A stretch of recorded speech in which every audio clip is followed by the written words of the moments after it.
scalp cut, or the scheitel how. Alright, so, cut. So, all I do is come directly down, straight down on top of his head with the scheitel how, the scalp cut. My target is the top of his head. You'll notice that he cut at me, I cut right back at him, and I displaced with my cross by having a slight little angle to it. You notice that the crosses on these swords are just straight bars that go across, but they're in line with the edges. So I can direct my cut and protect my hands all at the same time by simply having a deftness and a feel for where that edge is in line with my cross. And I steer and direct that with my left hand on my pommel, like a steering wheel. Alright, so scheitel how. Next, schiel how, squinting cut. Cut. Now what I did is I hit him with the back edge. And the squint means, in essence, a quick turning of the weapon to hit down on top of the head.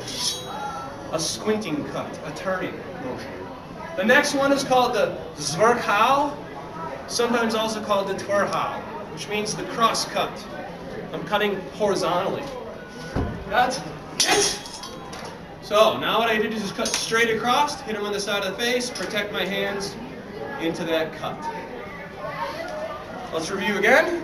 Scheitel how, cut. Schiel how, cut. All right, cross cut, cut. Yeah. There we go. Now, the next cut is called the zornhau, the cut of rage or the cut of wrath. It is the most common cut seen, and the masters deride it to some extent. They call it the bad peasant blow. A bad, uneducated buffalo blow. The blow of somebody who's big and large and strong and upset at you, but not very schooled. And he's been actually doing it the whole time. It's that angled cut, right down from the shoulder, like so. If he does that cut, as he's been doing for me for the sake of the demonstration, too wide or low, he's wide open up top, you see? And that's all of these 5 techniques are built to stop, okay? So the zornhau is a response to that. It's also kind of a making fun of that, in a way.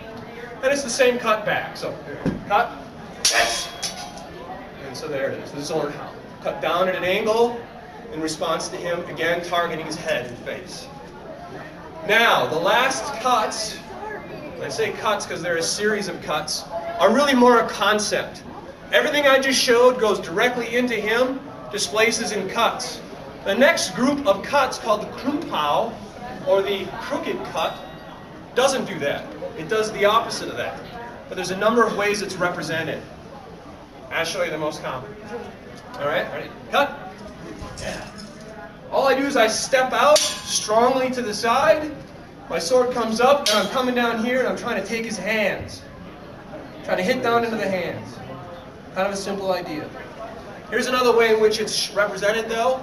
And what I'm going to do is a displacement. So he's going to cut, and what I do is displace it off to the side, followed by a stroke to the face. 2 counts for me, 2 beats. Here's another concept with this in mind. Cut, cut. And what it means is it's called a failing. I intentionally pull my stroke low. He's not over there, right? The sword is pointed at you, so you're in danger from it right now, right? Not my opponent. So I fail it, I come under the cut, come up with my crossguard, catch it here in the shoulder, using the quillion, I change and hit. It's a very simple mechanical operation, but it takes some deftness. You have to also be at some kind of peril. Because if I miss it, if my sword's not high enough, he's going to cack me right in the face. And that's problematic, right? So, different ways in which the krumpau is represented. First, just taking the hands on a cross. Second, going for the head. Also then a displacement, boom. And then also finally the failing, catching, and the counter stroke from that. The 5 techniques. Kind of cool, huh?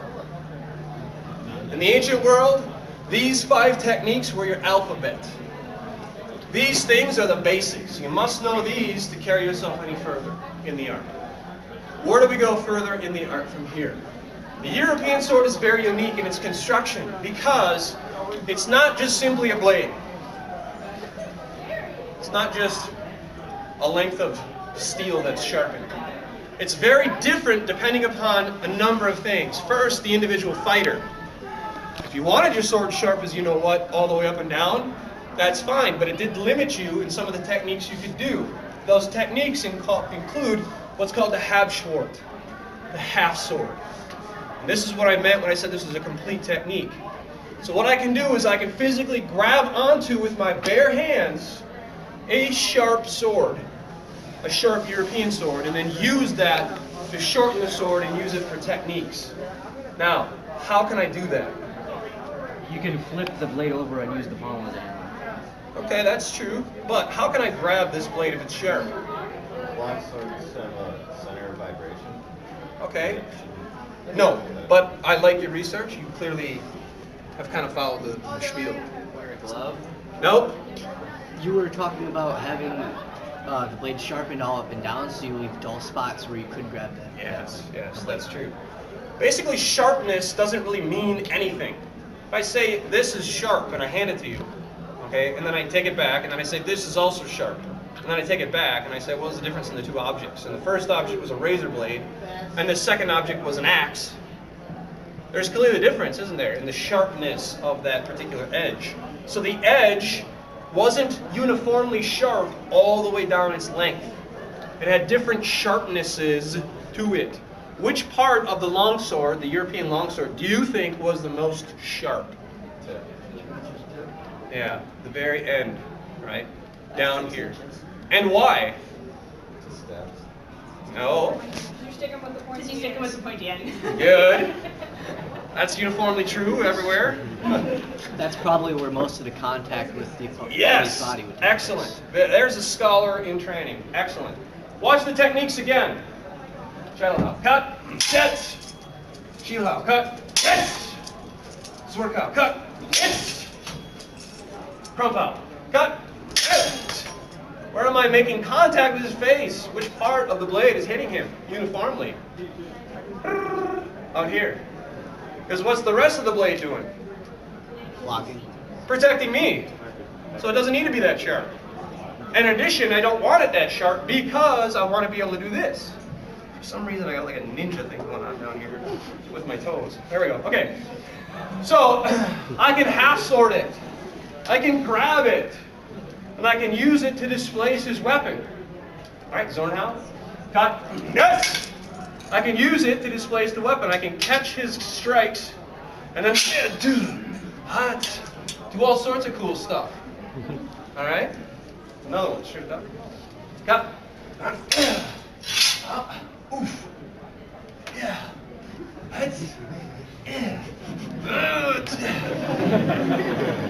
This is called the Mordschlag, the murder stroke.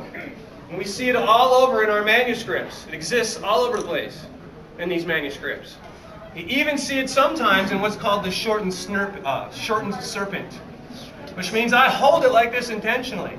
And I'm waiting for him to do something. And then he does it, and I take it with that, right? Bam! You know. I'll open all sorts of nastiness on him. Cool, huh? Yeah. Yeah. Now, that being said, all that being equal, that's great and all. The sword is like a lever. Like a lever, it magnifies your strength and allows you to manipulate those leverages.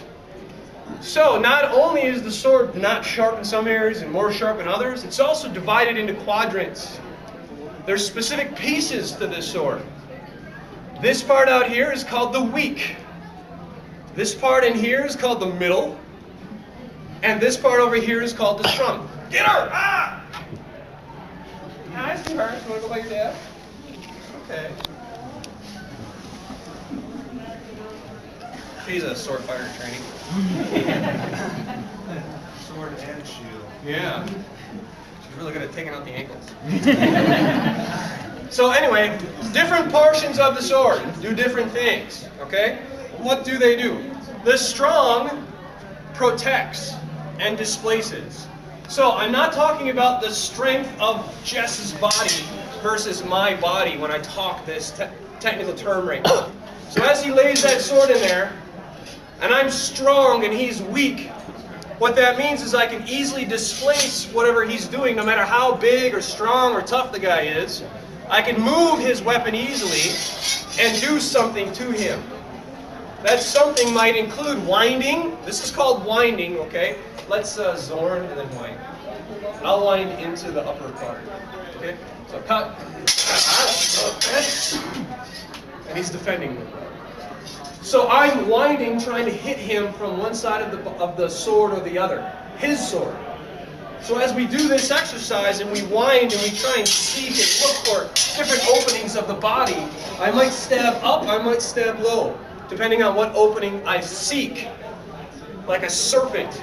They describe it like a cord is tied from my point to his body, and his body pulls the cord into itself. And that's really how it feels, but it's because it's a manipulation of these swords. So, we do a basic exercise. It's also kind of learning about how these tools work, and it's called the press drill. But what happens is we just put our swords together, and we mutually agree for learning the technique, that we're not going to take our swords away from each other. I'm not going to go like this, ha! Oh, I got him! Okay? Or like this, oh, sucker! You know? The swords stay stuck together. And what we're trying to do is try to wind around each other, using the vitality of the sword to try and seek and find an opening. And all I'm trying to do is touch someplace on his body, and he's trying to touch someplace on my body in the same fashion. And so what happens is you see this exchange where you start understanding the different guards that they show us. Here's a guard. Here's a guard. There's a guard. That's a guard. Here's a guard. There, and on, and here. All these things. It starts informing and showing us the athleticism involved in a specific activity. Cool? Any questions about the longsword?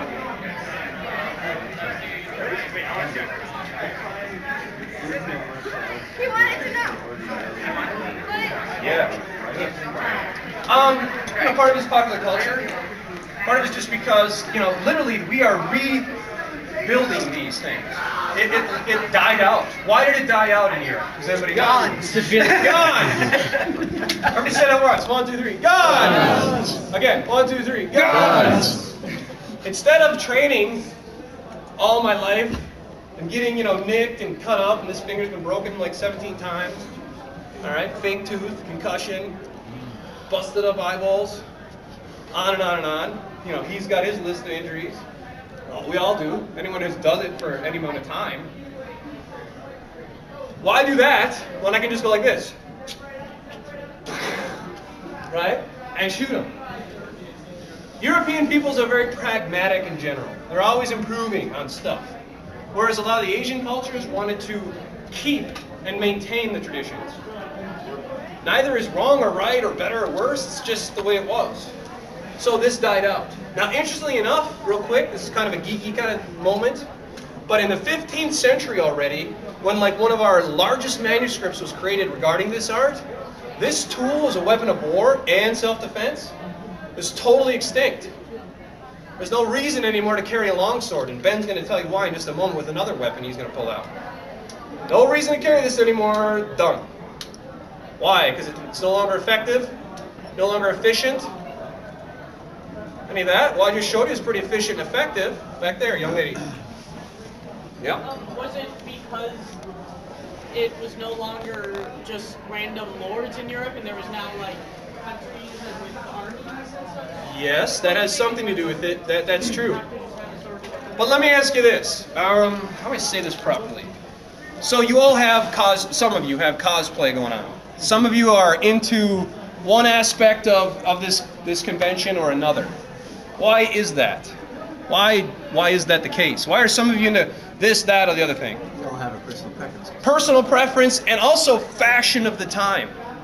Fashion of the time. This weapon in the 15th century can take on a rapier, and I'll do it all day long.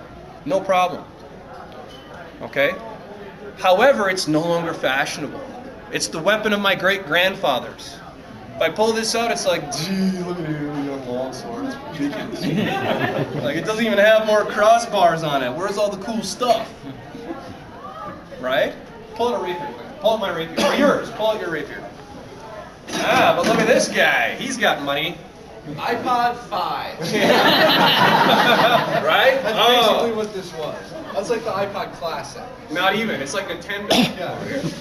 Right? So here we've got a rapier. Okay, the rapier becomes in vogue. It becomes fashionable. There's another aspect of this we might as well say now because it's right in the time.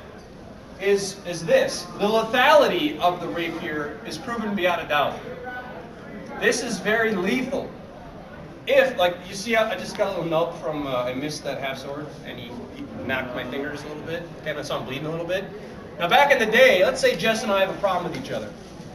Okay, let's reenact it. I have a little act that so I'll do this. Okay, so European society is an armed society. Everyone's carrying some kind of tool, some kind of weapon, some kind of knife. They eat with it. It's just, there is no fork, it's a knife.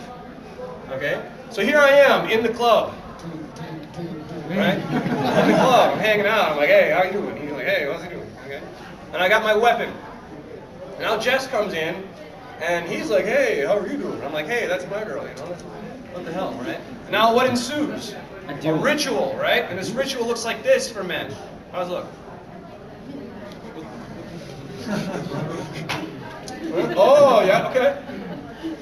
All right, and so we go out to the alley. This is literal. This is happening all over Europe. It happens today in any bar or club that you go to, just without the weapon. All right?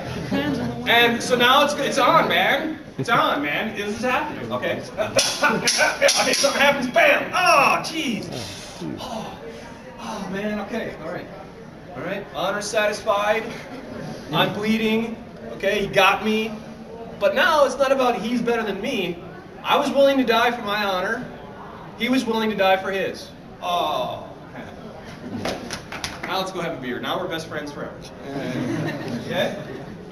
Now, however, this is fine and all and whatnot. We got tons of examples in the historical record of guys going out and beating each other to tar with long swords, with shield and buckler. I'll show you that in just a second too.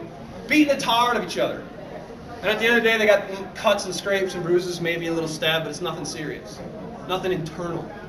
Now, Ben, if you would, come on out. Now, same scenario. Okay, we get to the fighting. So the bar scene, you know, hey, how you doing? He's like, hey, how you doing? I'm like, hey, she's mine. Oh yeah, tough guy. What's with this? Now we go back, and now we get our weapons up. Shink, and it's the rapier. Now the thing about the rapier is it's extremely lethal because I take all this needle sharp, very stiff, not flexible at all, super stiff. The real ones are. And I shove it directly through. Now, I lost the last one, so you have to lose this one, okay? Boom, right through his body. Shink. One quick and easy, shink, and he's dead. Why is he dead? Because he got impaled. Yeah, the Italians have a. Do you ever see that? The Italians. So the Italians have a gesture. Yeah, they have a gesture, and it goes like this. So yeah. Yep. Italians. Huh? What are they saying to you when they do that? That! Okay? But really what it means is, all I need, buddy, is 3 fingers width to kill you. That's all I need. Medicine of the day is not advanced enough to go inside Ben's body and suture the wounds that I just put in, by stabbing into him.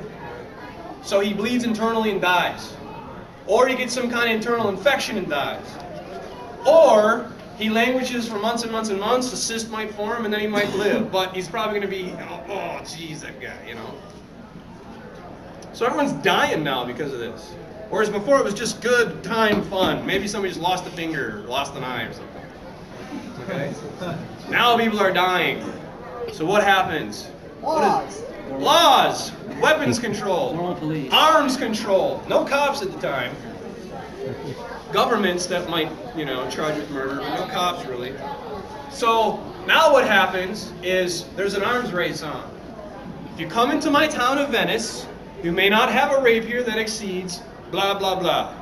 And the rapier must be of a temper that it is blah, blah, blah. Nice and flimsy. Because if it's flimsy and bends a little bit, what won't it do? Go directly through your body. I've taken a 15th century rapier and I stuck it through a cow's skull. And it went through one side and out the other as if I had just raised my hand up. The amount of energy and force you can put on a rapier's tip is absolutely incredible because of the length of the weapon. How much force it's generating. Nasty. So, arms race is on because too many people are dying. Too many families are losing their young people over this stuff, and they want to control that. So, gets shorter, gets more flimsy. Now what do we start happening in the future? Fencing. Fencing as you kind of know it in the very static and specific. Yeah, you got the small sword? What time are we at? I'm kind of losing track. 3 o'clock? It's about 15 to. Good enough. So, now what we have is stiff as heck at this time period. Not quite as flimsy as you think. Anyway, so now we've got this fast pointing fence. And the idea is moving quick, displace, and stab. Right? And stab, and move. But that's the idea behind the fence play. The fence. Okay? Any questions about that? I kind of remember some of your stuff. Now, I'm going to let you go on here to Ben. He's going to present a little bit about rapier and some of the other weaponry. Okay, so first thing I have to do, since we're dispelling nasty rumors and things we've developed as a culture about these weapons, I'm going to show you the triplets.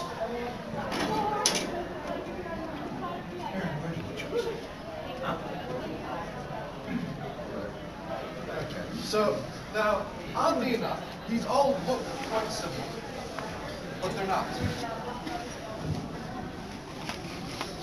You see, and it's this difference between the three that is the reason why Hollywood has developed such a bizarre understanding of the rapier. And actually, there's quite a bit of debate held today among our HEMA community as well, as to what the rapier can do and what it can't.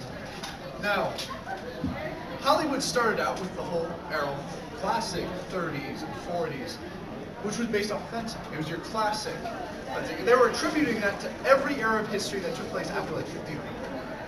That was the first mistake. It's the reason why so many things got confused. However, as it slowly began to grow and develop, they started to morph the lines between three different weapons.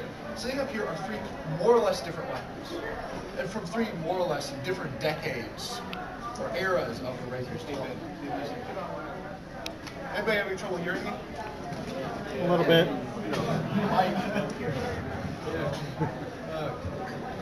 So, but yes, as I was saying before, this problem came from the misunderstanding of there were three different weapons. This is especially seen in your classic musketeers endeavor. They have these rapiers out, they're cutting and they're thrusting and they're throwing it around like it's absolutely nothing at all. And that's an absolute utter BS. See, and the reason why that was confused is because this weapon right here developed around the last half of the 1500s. This cuts. This is what the HEMA practitioners prefer to call a side sword. It's a very broad blade, but still capable of doing very serious cutting damage. Very good for that. And that was because they didn't want to give up cutting yet. It was still considered part of their art.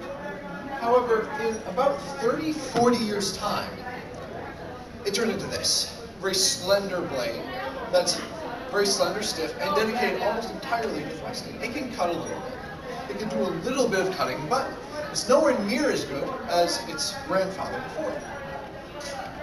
And then it turned into your small sword, as we showed you before. Now, all of these were kind of amorphously turned into one weapon. There's another reason why. That's mainly the reason why so much was confusion this time. Then I had to dispel that first, to explain that. Now, rapier is a very weird weapon. Kind of in a way. Jess, would you mind giving me a hand? Grab.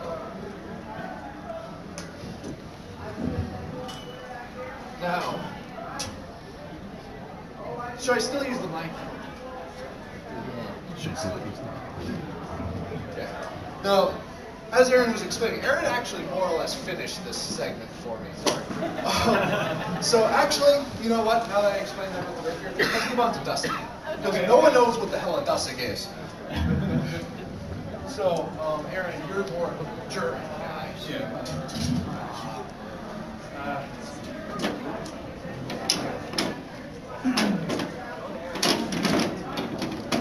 I'm gonna let Jess explain the Dussack.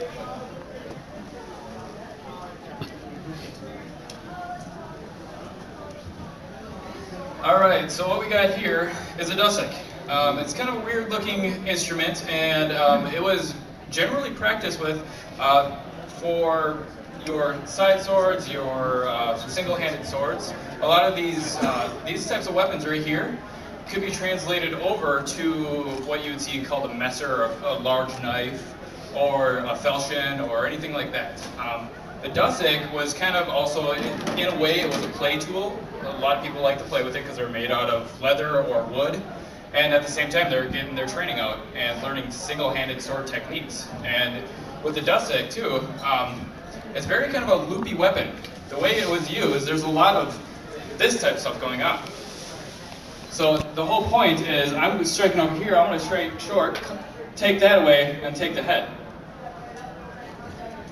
Again, a lot of the longsword techniques also transferred into the Dussack. A lot of these guards that you see, a lot of these types of things right here, these types of things right here. And when you see a kind of like a historically based one, they look a little bit fatter. They're also maybe a little bit shorter. Sometimes, you know, they're a little bit longer, but in general, they're leather. They're kind of weird at the tip when you hit, flop over and stuff like that.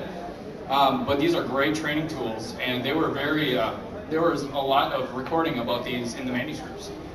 Unfortunately, I don't think there is any that survived that we know of. Actual Dussacks. One middle one. Right. And we're not even sure if it's a Dussack. It's probably a falchion. It's just a really small saber. Okay.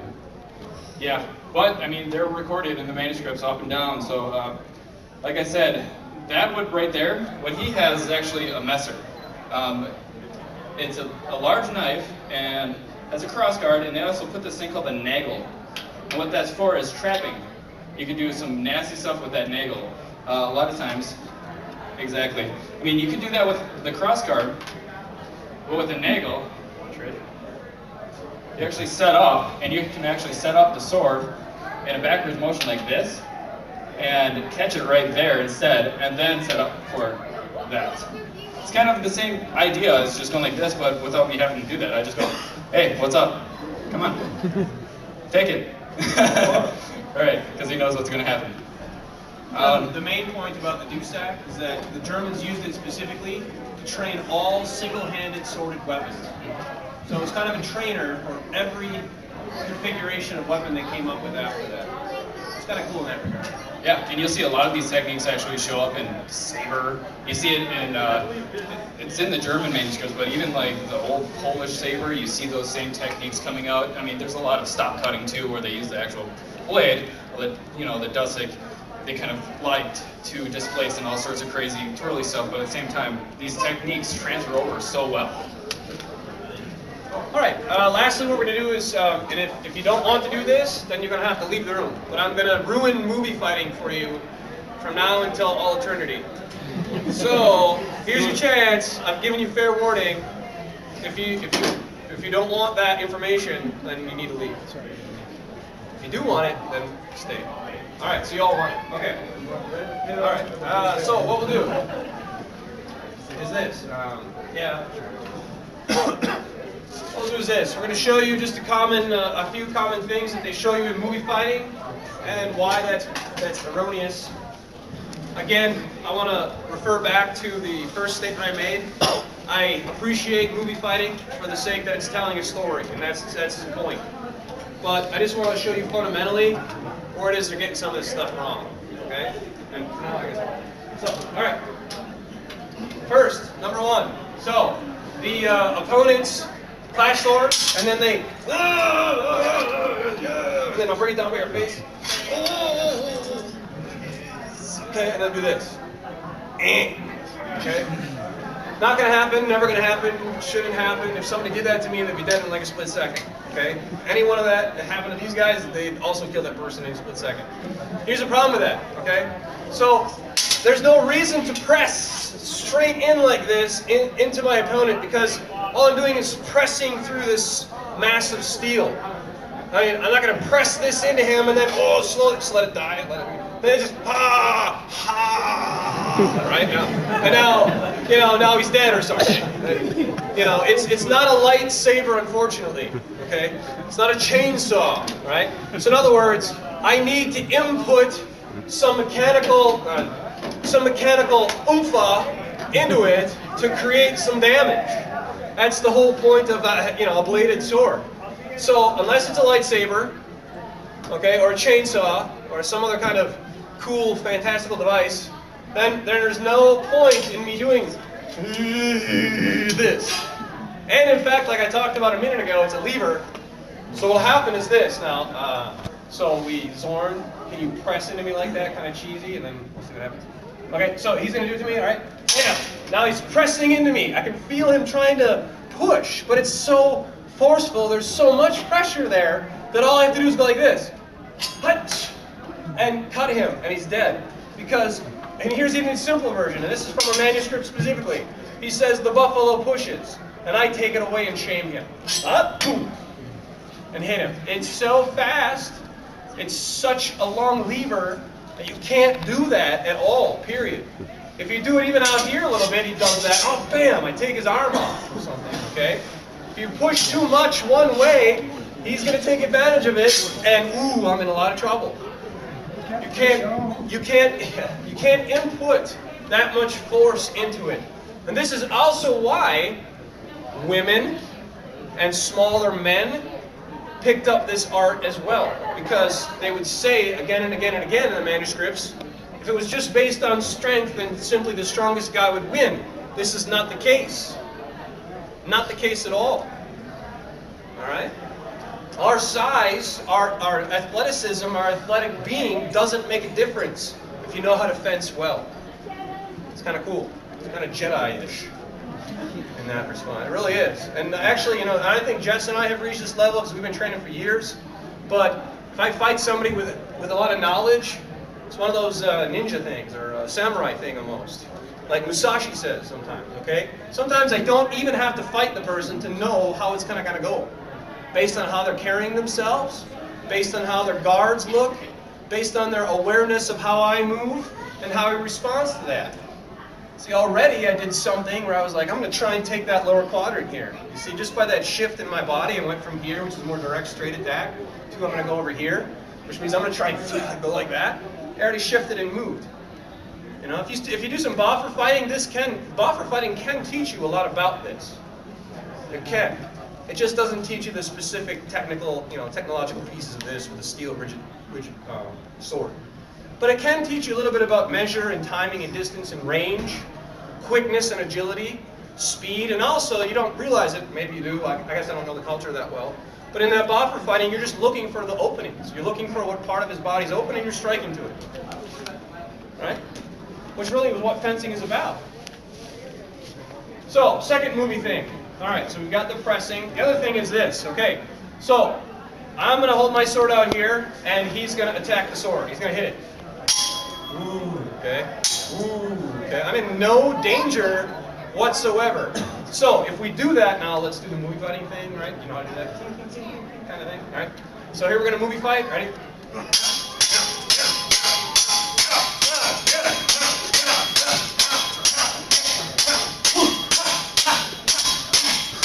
Now let's press. Bring it down by your face. Face. By your face. Now go back out. And do it again. Right? Oh, it takes a lot of energy. Whew. At no point during any of that were either of us in any danger. Ever. Can you do what you just did? Do it. You're getting too close. Now I got shot. Okay? It's the range, isn't it? It's the range, and it's also he's targeting my weapon. Targets my weapon, and I stab him in the face. He targets my weapon, and I countercut him and hit him in the head. He targets my weapon, I slip it and stab him in the chest. He targets my weapon, and I stab him in the face. I can do anything I want to him. He targets my weapon, and I move in and punch him in the face. Right? I'm never in any danger. There's no point, there's no reason for me to intentionally take my sword and go like this. Oh, you beat me. Okay. Oh, that's powerful. Oh, you got me that time. Oh, see? No point. It's the range. It's putting out the weapons. I saw this one time in a movie and I just went, what? So, all right. Can you strike the ground here? Just strike the ground. Okay, good. So, here's what I see. And you've seen this, all right? So, go ahead, do it. Ha! What?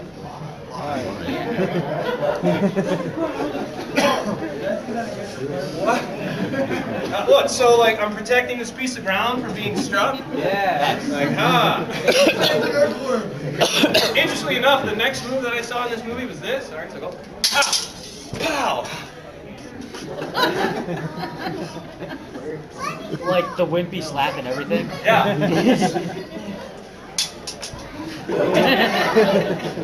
Okay, and that ended the fight. Now, let me show you that idea in reality. How they taught you how to do that idea. Moving in and doing something. Alright? Alright? Alright, so. Yeah.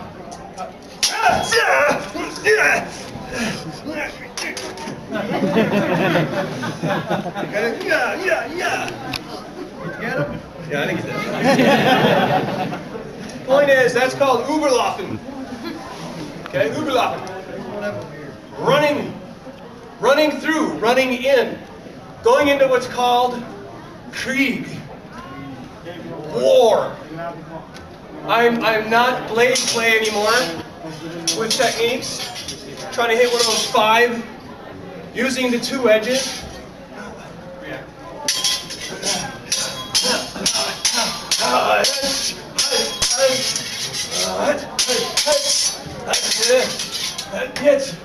Okay, I'm not doing something in that range, which is the middle distance, the middle range.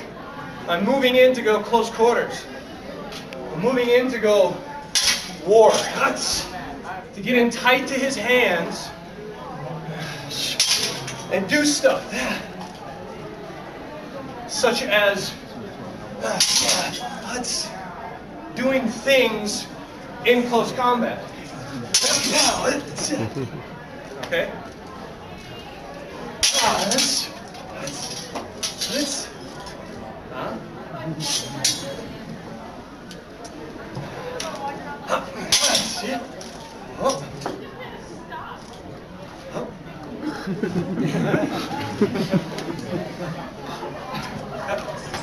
Yeah, all right.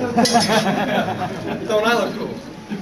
Okay, one more thing. So, cut. So, the other idea is the junction at which these 2 swords cross. Remember I said it's important where it occurs? It occurs in the middle.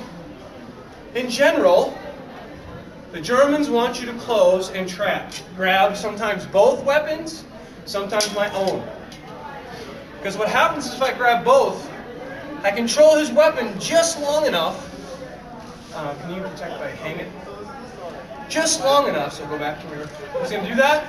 Just long enough to turn this against him and collapse that guard. Do you see what I did?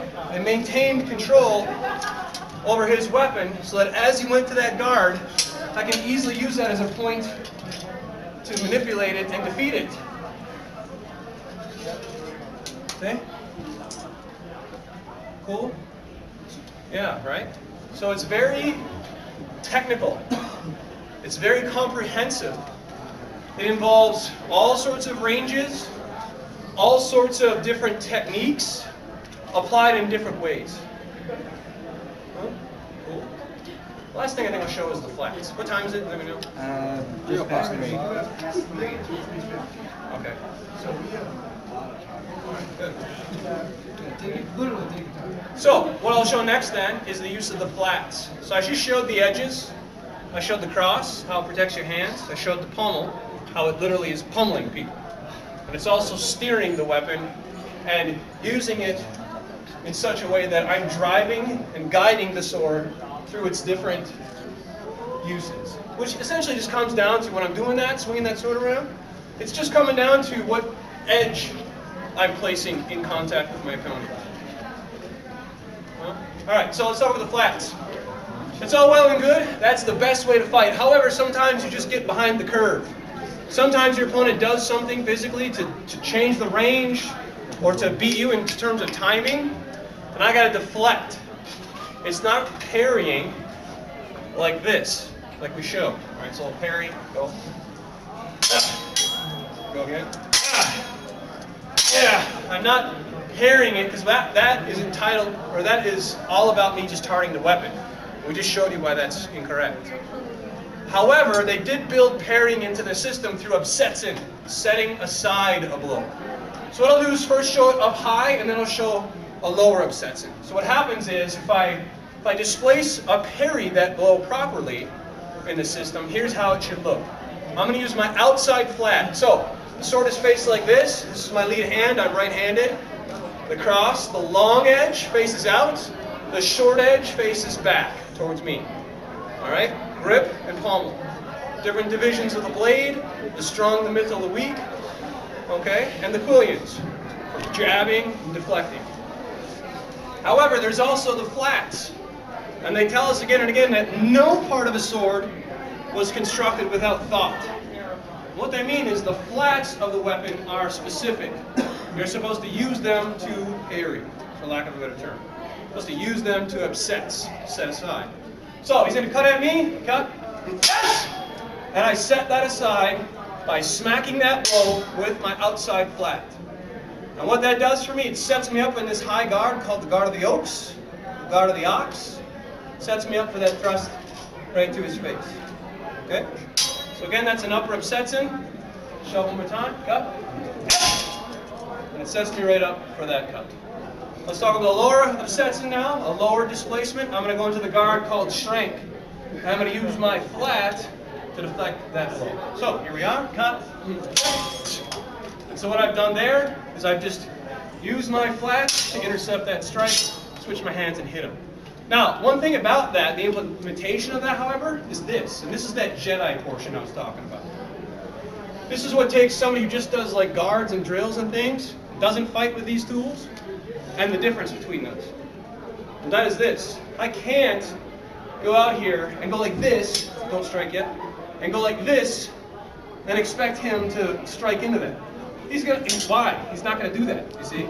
So I can't just go, ha! Oh, shoot. Okay? Well, that didn't work so well. So what I'll show you now is how you get that result. And how you get that result is, so he takes a high guard, I see that, and I immediately go, yes! And then, as I'm moving in, I cover myself with that guard, using the most likely thing he's probably going to do as a human being, which is he's going to flinch, and he's going to react out of fear.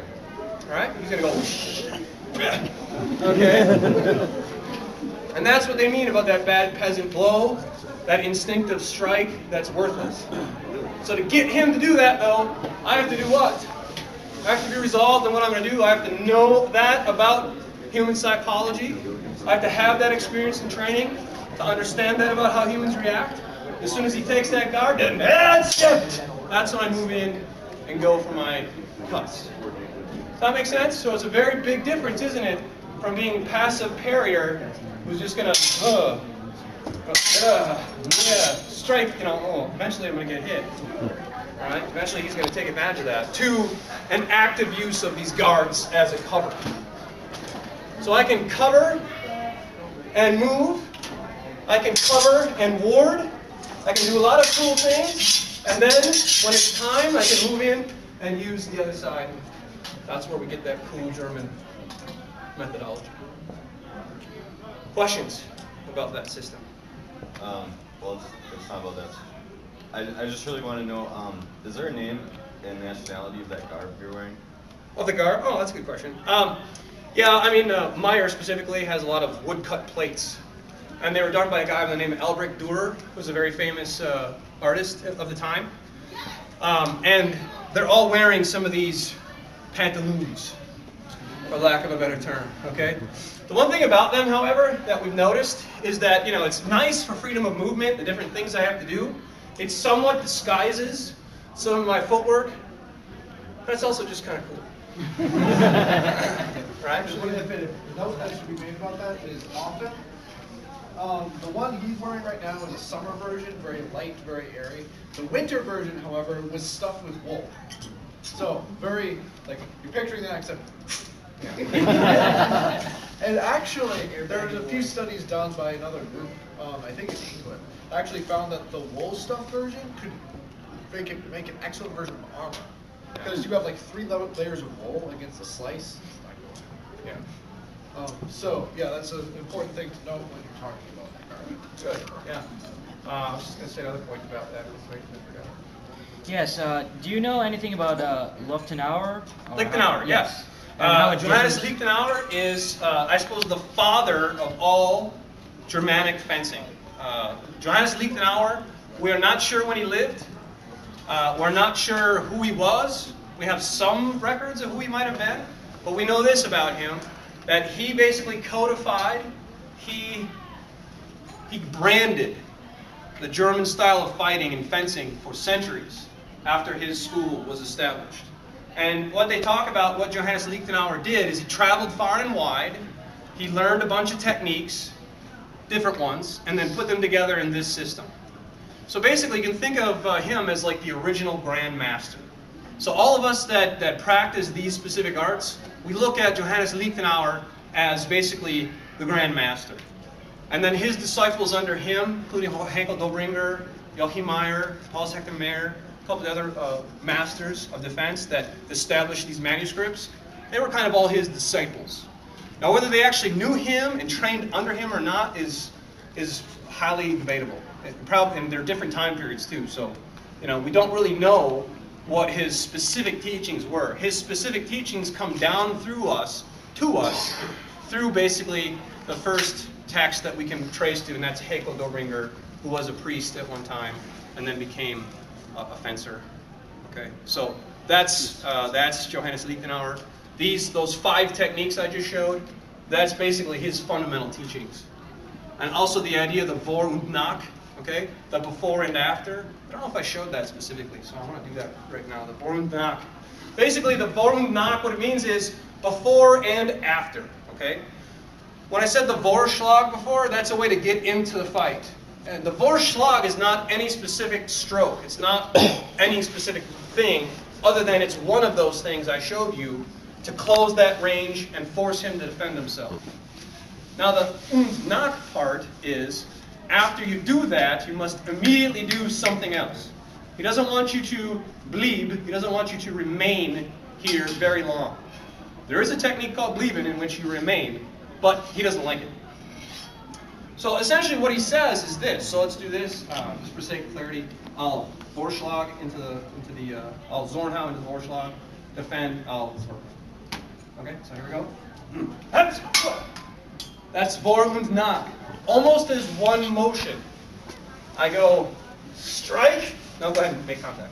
I strike, he resists, I cut, and hit him.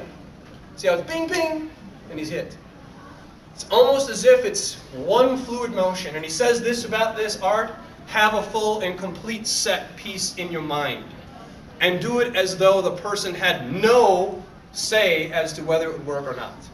So you're supposed to just do this. Bam, bam, bam, bam, bam.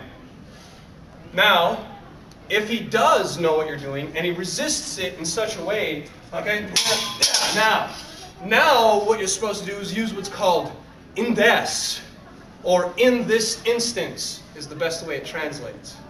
And what that means basically is now I'm supposed to use fueling to try and somehow, bam, win after that. So let's take that apart again. It's a great way to describe all combat, by the way. All combat. By the way, my background is, Was in the armed forces for 8 years as a combat medic. Okay, now I'm a police officer in the city of Appleton. I've been there for about 20 years. I was a SWAT officer for 16, and now I train police officers and also SWAT teams. So basically when it comes down to doing something using violence, for lack of a better term, violence, good or bad? Both. Depends. You guys are so smart. You really are. I really give you a lot of credit because you really are on top of this stuff, and that's good to see. Yeah, it depends. It's subjective, isn't it? So violence is not good or bad. It depends on how it's used. Okay? Good. Well, I'm glad I don't have to cover that. All right, so now you do the same thing. Okay, so yes, he's deflecting. Now I have to use what's called index. In this instance, he deflected that knock. Okay, that afterblow. So now what do I do? Well, I can revert to doing something else again, yet he recognized, okay, if I do that, you attack me though, okay? If you do that, he is of the position, he's close enough that now I'm endangered in the Krieg, in the war. Now I'm in danger in the Krieg. So he doesn't want you leaving the sword at that point to do something else. About weight.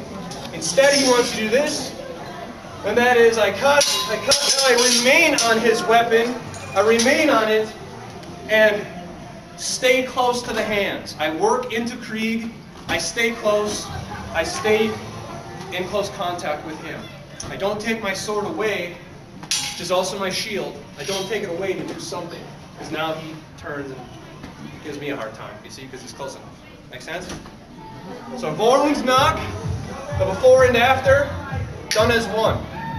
However, if that gets interrupted, then it's in des, and in that instance, you're to stay tight and stay into the opponent and bind and wind. Bind and wind.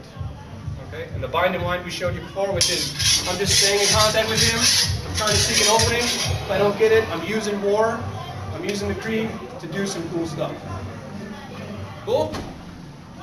Alright, I think I got off track. Oh, the other part about the pants, the pantaloons, in addition to being cool, at the time, there was a portion of the body which was considered sexy. Does anybody know what portion? Calves. Yeah, good.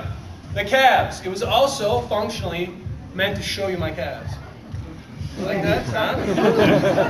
Okay. But, you know, systems of dance and culture informs the kind of movement and fighting they were doing. You saw me before in my deep stance and stuff. These differences in how they move and how the European male conducted himself and carried himself, that quickness and agility and cat-like speed, I mean, that is cool to them. And so they're building that into their fighting arts. I'm trying to be fast and quick, even with these tools. One of the coolest, for lack of a better term, techniques that I came up with out of these manuscripts is this idea. And this is, I think, so cool. So I'm fighting a guy. Can I use Odin? Where is he? So I'm fighting a guy. Odin's huge. Right? He's our Viking guy. So that's why he's called Odin. So anyways, I'm fighting Odin. He's huge. And Vorschlag, boom, he hits me with that huge Vorschlag. And now he's like, this small guy, I'm going to overwhelm him, right? He's going to move in immediately to Krieg and try and overwhelm me. Well, instead of me resisting that, going what's called strong against it, now I can do a lot of cool stuff out of this. But let's say I get jammed up a little bit and he's pushing me, driving me, I'm going to come up underneath and around and behind him and then do all sorts of cool stuff to him.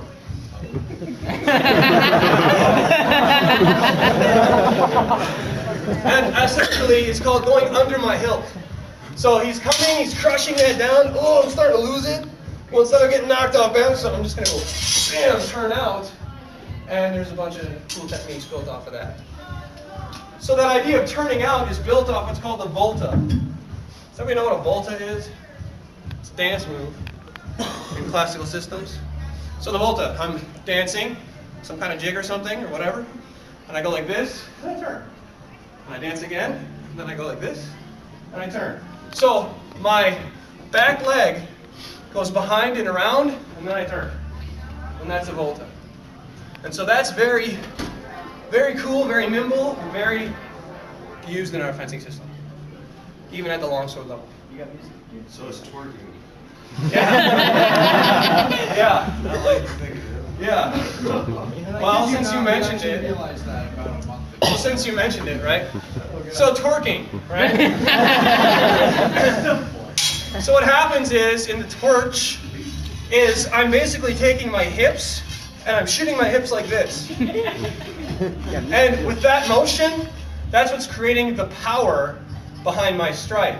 Anybody ask me, been to the twerk? Yeah. Now you better get out of the way. So what happens essentially is, you come in, bam, imagine he's in that range. Well, then I'm just,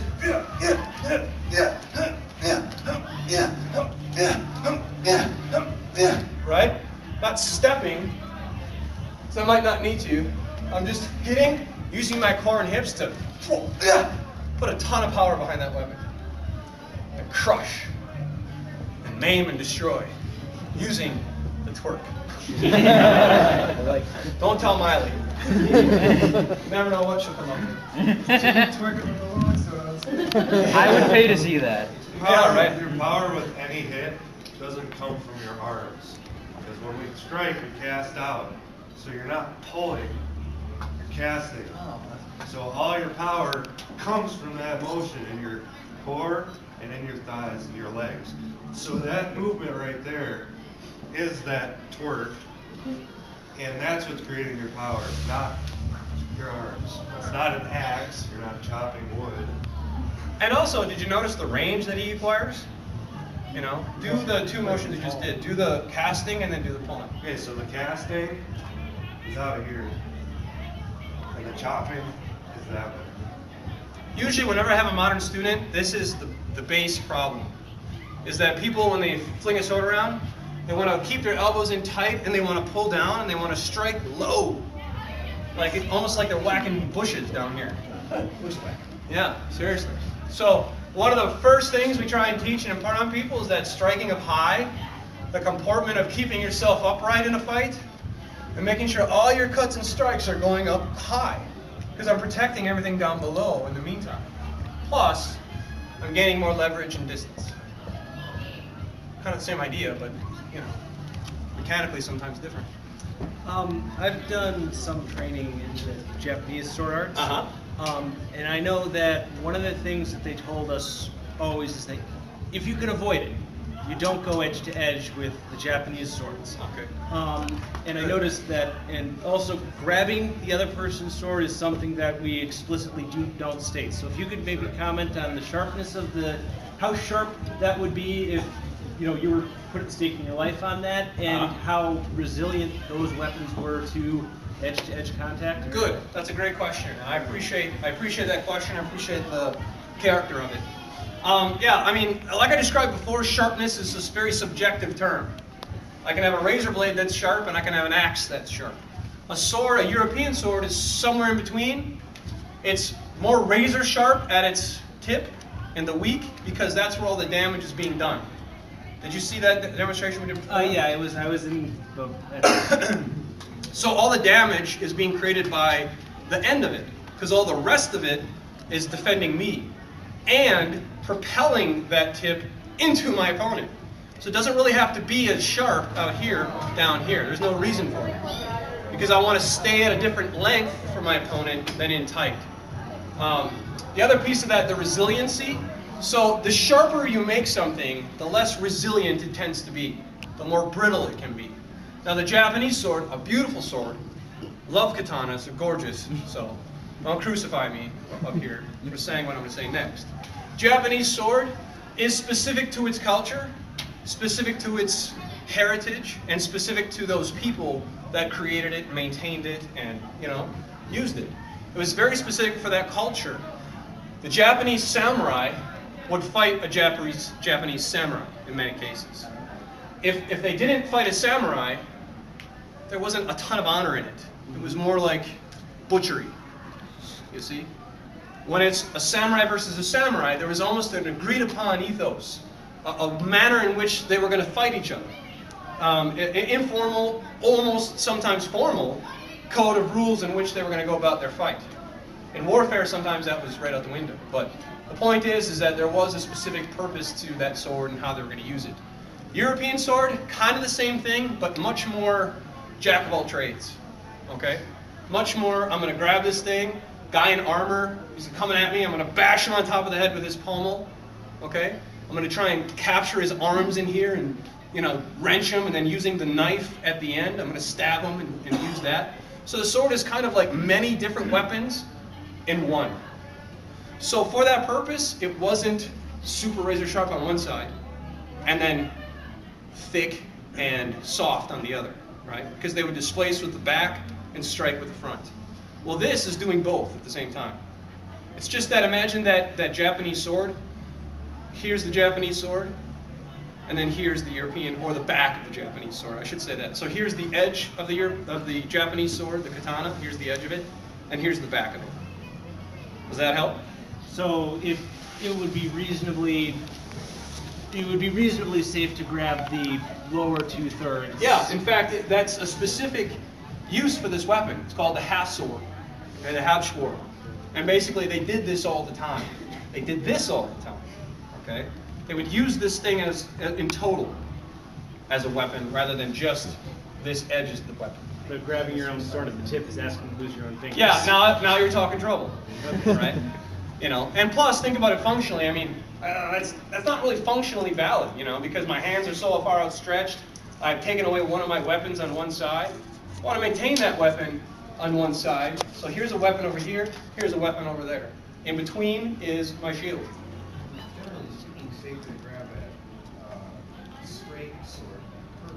That is also correct. And that is why the European sword maintained its function, its shape, I suppose, in many ways. Because they're grabbing these things. They're even grabbing their single hand swords in many cases.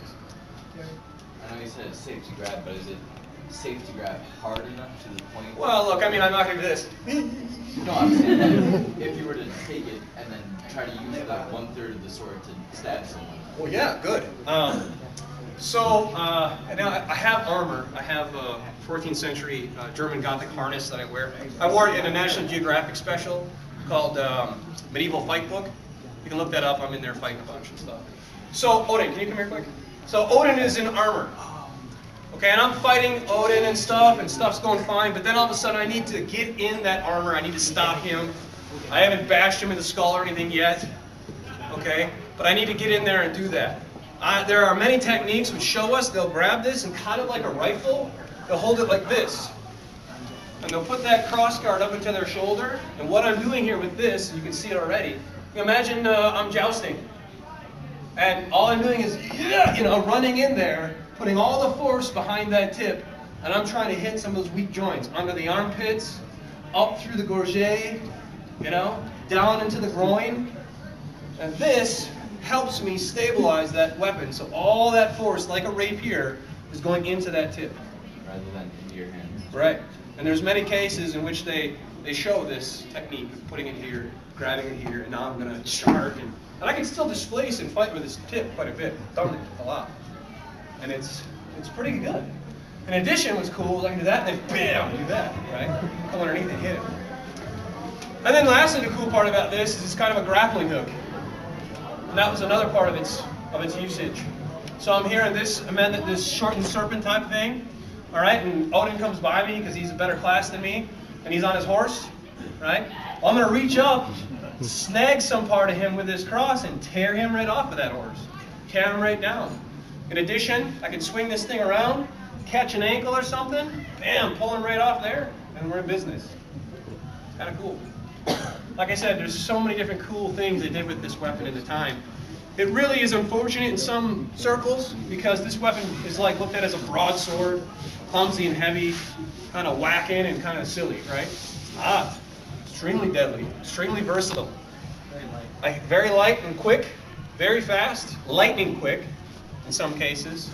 And in many cases, it's just there's so many techniques you can do from this thing. And the base of knowledge we have about it from the time period is huge. There's tons of manuscripts about it. Any other questions? Do they actually use these long swords in fencing, or is it more just rapiers? No. Fencing is a shortened word for the original martial arts of Europe called the noble arts and science of defense. And it didn't mean just the sword. We have a whole Ringen program. Ringen means combat wrestling in German. We have a dagger program, okay? There's knife fighting in European tradition. Basically, fencing was a shortened, so rondel dagger, a trainer that we have. All right, so we go at it with daggers, we go at it with ground fighting, all sorts of different things. The fencing is a sport that we recognize. If I say fencing, you kind of know what I mean. Guys in Olympic fencing suits with the white coats and all that kind of stuff and the fast things. But for them, fencing meant the arts of defense, which meant fighting. Horseback, foot, armored, unarmored, knife, gun, all that stuff. The arts of defense. And they're called the noble arts and science of defense because they were for originally, yes. But then, like I said, the middle class started rising in terms of their power and prestige. And free time, this takes time. So if you're plowing the fields all day long, you don't have time to learn fencing, right? So that's kind of cool. Okay, anything else? Anything else? Aaron. Yeah. And actually, a note that should be made about, Aaron mentioned earlier the shape of the sword being being a straight sword. There are actually two variants of this. There's the Kriegsmesser and there's the Swiss Saber, which are actually much more what you'd see closer to the katana. They're actually they're a large curved blade, about the same length, about the same grip length, that was developed more or less to the same aspect as the katana. It was a large curved saber. There are some references that are still kind of in question yet. They're not quite sure yet if these are factual or not, or just some kind of mythological record passed down. But there's some noble or something that went over to the Philippines and clashed with a group of trained samurai or something, and they remarked about the katana and kind of called it a funny saber. Like if a European knight would have looked at a katana, they would have classed it probably as some kind of single-handed weapon because of its length. They might have considered even a backsword or something, a side sword. You know, a sword with a specific purpose, but not a sword. Like if these guys are my squires, and I say, go get me my sword, and he runs over there and he grabs a rapier, and I'm like, no, my sword! And then he runs over there and he grabs a dewsack and comes back, no, squire, a sword, grab me my sword, okay? He's talking about this. He wants his sword, right? To go into combat or to go on the street or whatever. He doesn't want some training tool. He doesn't want some single-handed sword that he's got to use a shield with too. You know. And actually, there's an excellent example of that in Shakespeare. We've all here read Romeo and Juliet, right? This is my favorite scene in the entire movie, in the entire play. At the very beginning, there's the street fight at the beginning, and I think it's Capulet who's inside his house, and he calls out, "Bring me my longsword home," to his wife. Because he is, and you have Lord Montague, he's out there, he has his sword. And he's basically out there mocking him about, I have a sword, you don't. And his wife, it's kind of like the Incredibles, bring me my super suit kind of thing. His wife is refusing to bring him his long sword. But yeah, that's an excellent addition. Did that answer your question? Yeah. Okay. Any other questions? Okay. What about scimitars? Scimitars? Yeah, a scimitar, I mean, that's a single-handed sword, and they encountered it all the time. I mean, they were well aware of its cleaving power. And, you know, as Ben mentioned, they had forms of that kind of sword out there in the messers. The Kriegsmesser, the War Messer, which was like twice as long as this, longer. Like a huge cleaving kind of thing. It had a big rounded curvature thing to it.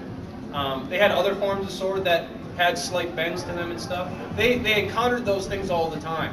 But again, because of fashion, because of the way in which they trained, because of the way in which they thought, you know, they didn't change. They didn't really change from this basic form. I'd like to know more about your organization. Yeah, for sure. And you know what? We want to share our organization. And actually, not hate to cut you off, but for But all you of did you, anyways. but for all of you, we have brochures sitting by the door. So on your way out, if you want to learn more, we have business cards, brochures. And I will tell your you friends. this. No, not to interrupt you, but I'm going to. Yeah. You won't. I'll just talk quickly and briefly about how it is we're structured, so that you can get a sense for kind of what goes on. And then, you know, if you want to join us, we'd love to have you. But essentially, I mean, there's 3 different tracks that I've identified in terms of people who want to get involved in this, different motivations. We have the first track, which is our traditional track. And that includes the stuff we just did here, okay? different drills and exercises to work on these principles, research and reading in the manuscripts, and a rank system with which you can rise through the ranks if that's how you identify as a martial artist. We have systems for that. We have a sport system. Why don't you, throw it on. We have a sport tourney circuit, basically, in the HEMA Alliance, in the HEMA world. HEMA stands for Historical European Martial Arts. And in the HEMA world, it's international. There's all these tournaments and things you can get involved in. And we have a traveling tournament team that we've dubbed the Honey Badgers. Okay. And we got a Honey Badger patch. Oh, I got one on, actually, yeah. So here's my Honey Badger patch, right? Here's the WHFA patch. And we go out and fight in these tournaments. Thank you. As far as the tournaments go, it's based on a point system. So the traditional system works on exploring, real, and I hate to use that term, but I guess I'm going to for now, real martial arts. Everything you think about in terms of a martial art. The discipline, some of the formality, all that stuff exists. The sport tournament, you go out there, you get nuts, you try and win these tournaments and get trophies, and that's its own reward, okay? And then the last track, which is a non-traditional track, I have people come all the time. In fact, I personally train a number of people who don't really want to do that. They don't really want to do the martial arts thing, but they think wielding a sword is cool. So, and it's great exercise, and it's kind of fun. So I get them in, we do the non-traditional track, and I help train and explore, how to use the sword and stuff, and they think that's great. We also have volunteers that help us with web design and all sorts of things. And that's the 3 tracks. So basically you get involved and you don't have to declare a track or anything like, hey, I'm going to do sport and that's the only thing I'm going to do, okay? It's just a way in which to define kind of what we're trying to provide for people. I'm the provost of the group. Okay, I have the most training experience. I've fought all over the world. I've trained under John Clements for years and years and years. Now I've broken away from John Clements and I'm doing my own thing. But I still travel internationally and teach internationally. We're doing seminars in New Jersey. Oh, I should talk about this. We have affiliate sister groups, basically. Groups that want to be along with me, frankly, and how I train and how I teach people to train. Because at the end of the day, that's what I'm about, is teaching other people to teach other people. All right? So that's kind of our whole thing. So sister groups all over the country, and we've got one that's going to be popping up in Athens, Greece, which we're traveling to train with this year. Speaking of those affiliates, are there any in the Chicagoland area? There is the Chicago Swordplay Guild, but they're not one of our affiliates, but they're pretty decent. They practice HEMA. The differences in the HEMA groups are going to be kind of how much attention they pay to that traditional track. And also the sport track, to be honest with you. Some groups don't want to do tournaments at all, and that's fine. I wanted to provide enough openness for people to kind of explore both if they felt so inclined. But you don't have to. It's not something you must do. Okay? That's about it. As far as cost, I'll just put it out there. It's $20 a month. So if you want to join our group, $20 a month. You train twice a week, Wednesdays and Sundays. You do not have to be there. Okay? If you join, you're like, this is cool, and then I'm like, where were you last Sunday? Blah! Okay, it's not going to happen. I'm pretty laid back in terms of how I run the things, for the most part. But I do really harp on this concept that I've dubbed in the martial arts world. It's called me versus we. A lot of times in martial arts, you join a group and it's like, you're part of my dojo, like Cobra Kai, like it's my way or the highway, get all nuts, okay? It's not the way, historically, the Western martial arts were looked at. It was more of a partner relationship. There was a give and take in terms of that camaraderie and respect. And it wasn't something that was immediately demanded. It was something that was earned, okay, and worked on over time. She's sneaking up on me. All right, so that's kind of the way things go for the most part. That's it. Yeah. When was the last time you were challenged in public? Yeah. Yeah, right. I'll definitely lose. I'm not taking any part of that. Okay, any other questions about the WHFA or its affiliates or what we're doing, what we're not doing? The last thing about that I got off track, I'm sorry, that me versus we thing. You as an individual practitioner are what we're trying to help. So if help for you or satisfaction for you in this art is you come once every 2 months or something and you train a little bit and learn something about the guards or the different strikes you can do, then that's fine. Or if you're like, I want to attend every session and I must, be with you 24/7. Okay, A, that's creepy. But B, hey, if that's your thing, then I'll try and help you out with that as best I can. The whole goal eventually of the WHFA, we have 3 groups, by the way, 3 chapters in Wisconsin, 1 in La Crosse and 1 in Milwaukee, and those are headed by people I've trained over a number of years. Okay, Jeremiah Bachhaus runs our Milwaukee chapter, okay, and then Scott Hansen in La Crosse runs that chapter, and we try and work closely with those guys to make sure we're all on the same page. Usually once per year we run a basic longsword camp, which brings all those people together in one spot here in Appleton. And we do a big basic longsword camp, which is a lot of fun. That'll be happening in, I think it's November or something again this year. So, if you want more information, like I said, they have a bunch of flyers and stuff. You can also find us on Facebook under the WHFA, the Wisconsin Historical Fencing Association. Ask questions all day long on there. That's about all I got really for you today. So, Have you ever used your expertise in your job? Yes. Absolutely. In fact, it's somewhat hard to explain, but when you learn to fence, you learn to read people's intentions. Like I said, it's kind of that Jedi thing. It really is. You learn how to read people's intentions at a distance a lot quicker than when you don't learn fencing. Okay? I guess martial arts in general teaches you that, but I think fencing specifically so. The other thing it teaches you is this. When you fence, you're constantly in danger. You're under pressure and in danger the whole time. And what you're working on is very finite motor skills under that intense pressure.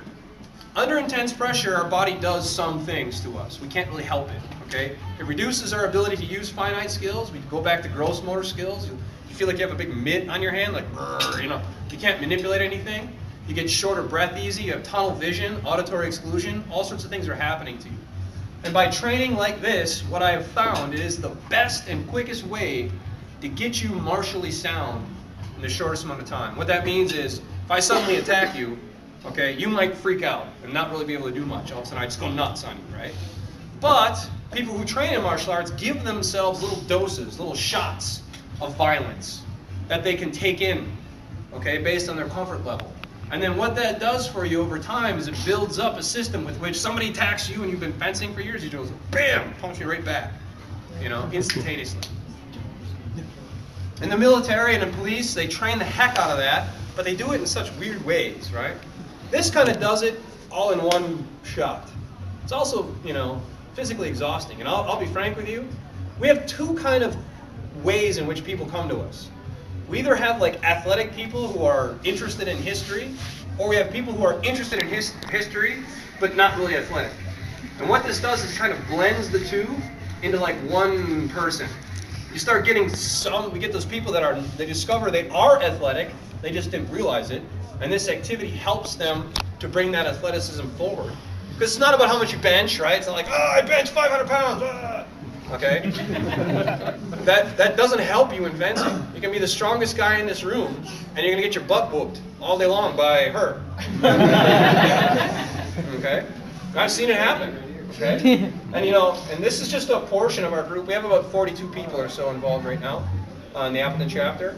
And Odin, I think, can speak specifically because he's a newer member. That's a big guy, But smaller guys are whooping him from time to time. Not so much anymore because he's getting better. But my point is that a fresh, brand new person coming in the door that size, I'll whoop him all day long. He'll never even know what happened to him. Which is kind of cool. You kind of snicker a little bit.